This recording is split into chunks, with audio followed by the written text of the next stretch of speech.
Well, hello, beautiful community.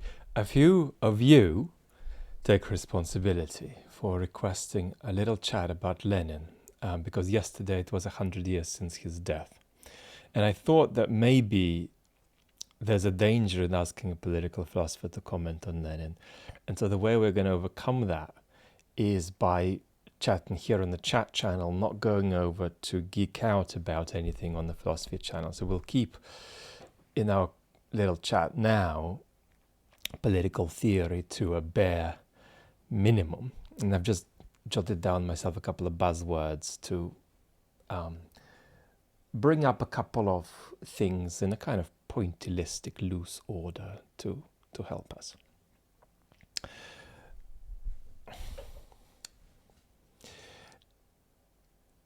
I mean, Lenin is a funny figure. I think most of the exposure you would have had to Lenin, let us say, since the 80s, in cartoons, in films, most of these exposures would have been comical.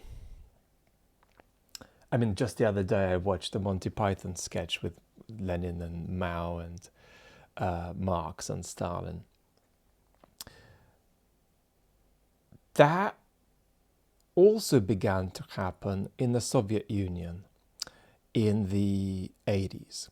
But I think things were going in two opposite directions then. On the one hand, Lenin was becoming more of a laughing stock as opposed to being the father or grandfather of the revolution. But on the other hand, because Stalin was by then a real no-go zone, as he isn't today, interestingly, right? He's increasingly a go zone today. But Stalin was becoming a no-go zone, so it wasn't possible to clownify Lenin entirely. He was still needed.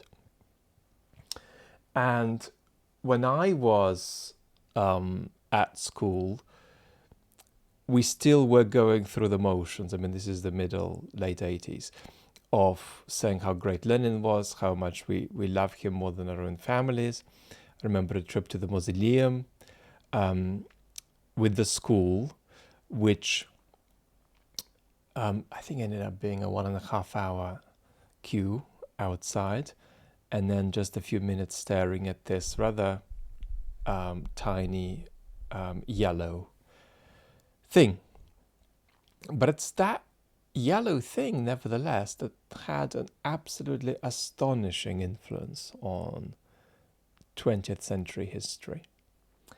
And it's worth saying a couple of things about him historically and him psychologically and him intellectually. One thing I won't discuss, because it's always kind of uncomfortable to draw the line correctly, and I have special views actually about how to draw this line, is Lenin's neurodiversity. I mean, it's a very strong case to be made on the basis of anybody who is initiated about autism.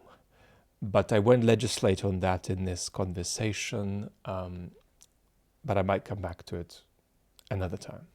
Now, first thing I want to mention is that there's a kind of a double irony here. And that is that we've got Lenin at the vanguard of a movement that largely denied the significance of the role of individuals in history and largely denied the significance of the role of ideas in history. Right?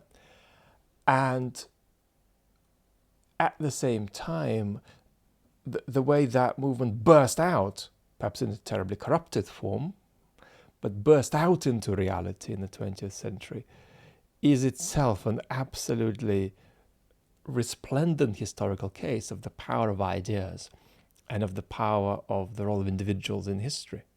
Because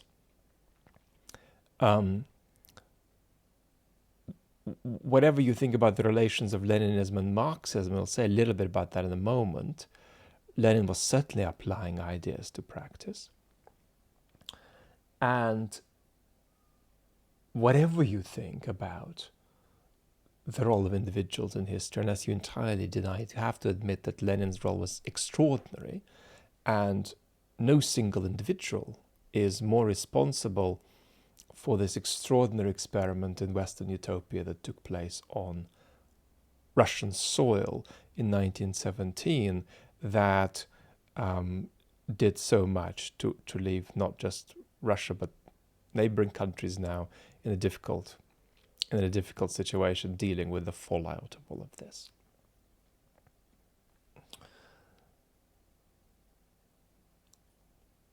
Just after I visited the mausoleum, more historical materials began to come out, and a kind of consensus emerged really about two things among professional historians. That Lenin was a very, very nasty piece of work. I don't see the same kind of paranoia in him that Stalin had, but there are sort of Everest proportions of sociopathy and of sadism, and I won't recite them, but immediately when I think of this, I have memorized off by heart many of his murderous edicts requesting demonstrative and theatrical and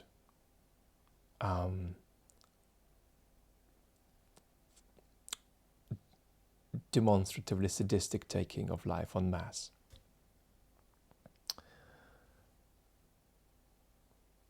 And I think that in many respects Lenin was also an unlovely and very difficult personality and a difficult child.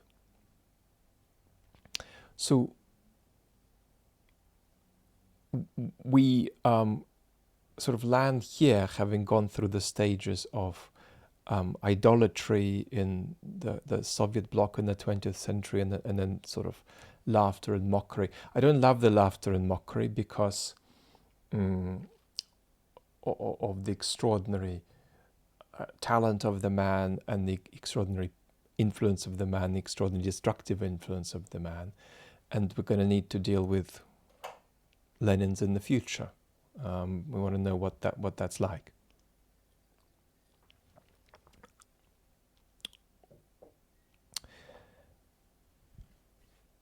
Next thing I want to mention very briefly is this constellation that can trouble people but shouldn't, between sophistication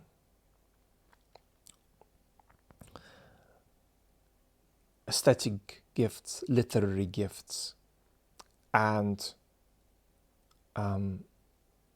extraordinarily destructive dispositions, right? These don't dissolve just because you're sophisticated. You can write great music, as Gesualdo did, and go around and be a murderous monster. You can be a very robust and sophisticated intellectual and then take pleasure in killing human beings in vast numbers. And indeed be a serious thinker. Now, Lenin wasn't a world historical intellectual genius the way Marx was. But Lenin was an incredibly robust and sophisticated intellectual. I mean, if he were alive today and he were a political philosopher or political theorist who had stayed out of politics, there would be no more robust thinker alive about politics than Lenin. So we're talking about a low-level genius for political reflection, but not what I would call a mid-level genius or a high-level world historical genius for political reflection. But that's completely compatible with being a very nasty piece of work. In a way, an analogy here could be us and other species, right? I mean, we are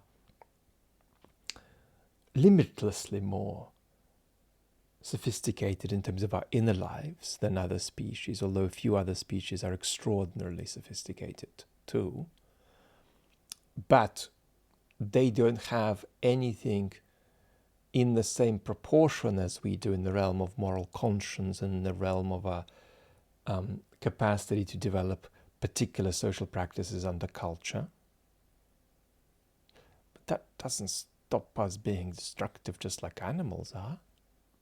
I mean, lions are predators, and so we are predators too. It's just that we organize our predation in a very different way. Our predation is mediated by our moral conscience, by various cultural practices, but we are predators too.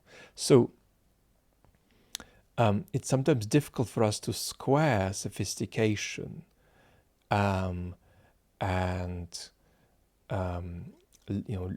literary gifts, intellectual gifts, with somebody being a destructive monster, but I don't think there is any contradiction there.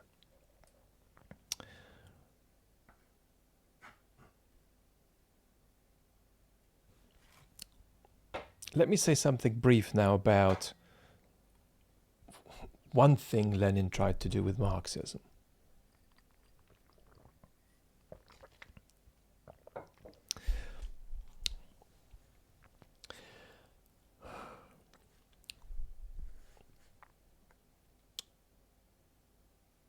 The development of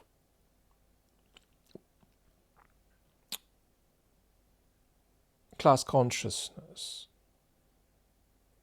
a kind of political awakening of people for Marx, was to a good extent a spontaneous matter.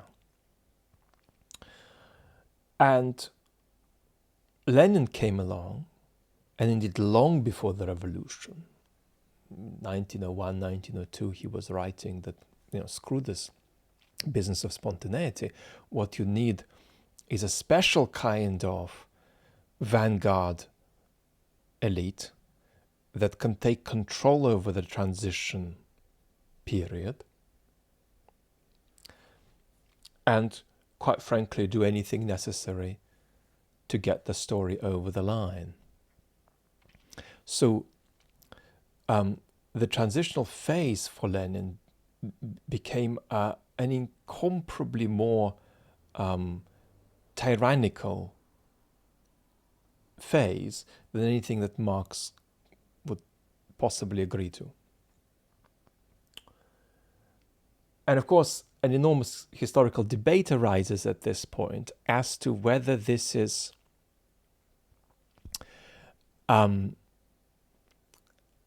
obviously it's an extension that Marx would reject, but whether this is an extension of Marxism that we could call an extension, or whether it's a kind of violation, right?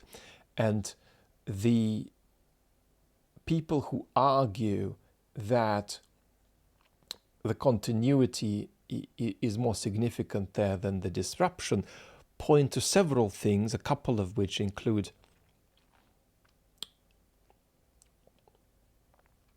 the economic determinism of Marxism. Well, if you need to fix certain economic relations, perhaps political means don't matter if you just make sure these means fix them. And Marx's scientism, that we have a conception of history that in some respects matches up to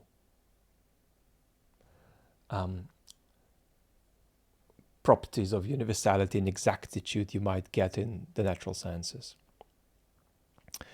And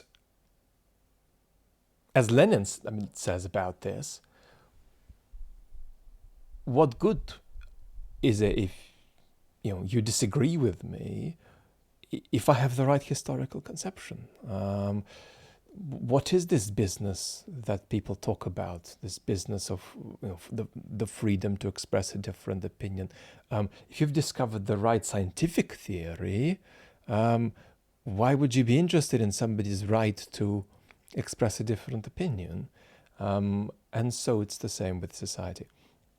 So it's then a conversation about how much this thing that I've described and other things that Lenin did are a violation of Marxism, or whether Marx leaves sufficient resources for what Lenin did to be a kind of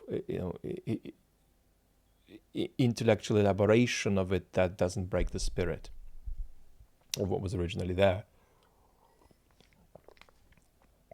And of course, you might say,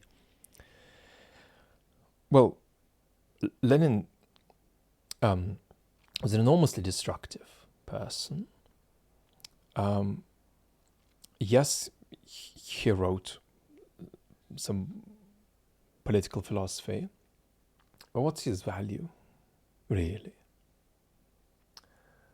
As a thinker, does he have any? And here I think there are going to be two conversations. One is the conversation I've just shared with you about what he did with Marxist theory. But the other conversation that is actually much more interesting forgets Marxism and does to Lenin rather what my colleague Raymond Goyce tried to do to Lenin, which is to, from a sufficiently historically general point of view, put him in line with a tradition of thought about politics that I would actually recognize myself in. It's a tradition that has many different people in it, many liberals too. And certainly contains Thucydides and Machiavelli. And that tradition has several features to it. And all the features, I do think Lenin had an instinct for kind of grasping. One of them is that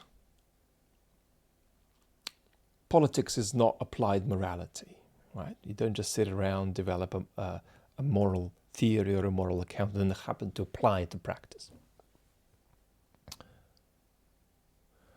He also had a strong intuitive sense that theorization about politics, a deep reflection about politics, is itself a political act.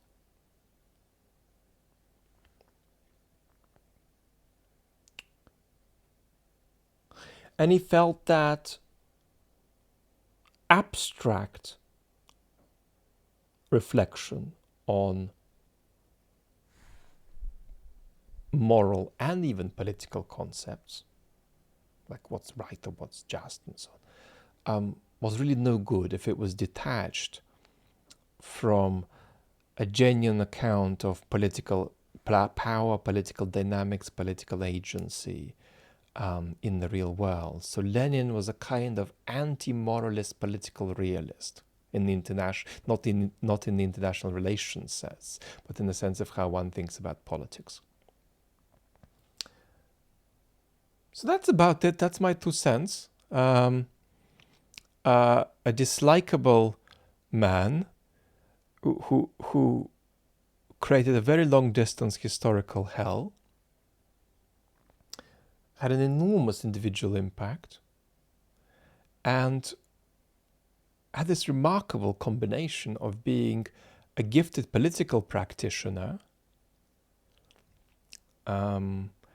indeed a Lenin with a lot fewer of his